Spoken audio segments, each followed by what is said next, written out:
বহুত দিনৰ মূৰত আহি গ'লো দেই আপোনালোকৰ মাজলৈ এটা নতুন ভিডিঅ' লৈ। আজি আমাৰ ভাইটিৰ বাৰ্থডে, সেইবাবে বোলো 5 টকীয়া কেক 3টা আনি পেলাই কাটিবলৈ লগাই দিছোঁ, দেখিছেনে? এইজন হৈছে ৰাকেশ। তেওঁক যি কামেই দিয়ক আপুনি কিন্তু তেওঁ হাঁহি হাঁহি কৰি দিব। এইফালে বাৰ্থডে বয় কেক খুৱাইছে, বোলে হেপী বাৰ্থডে কৈছে। যিহেতু এতিয়া পিকনিকৰ ছিজন, আমি ভাবিলোঁ ভাইটিৰ বাৰ্থডে দিনা আমিও খানা এটা খাই দিওঁ।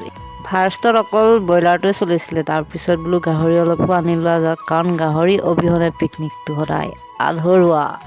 তাৰপাছত সকলোৱে নিজৰ নিজৰ কামত ব্যস্ত হৈ গ'ল। আমাৰ ঘৰৰ পাছফালে চৰকাৰী পুখুৰী এটা আছে, মানে ৰাজহুৱা।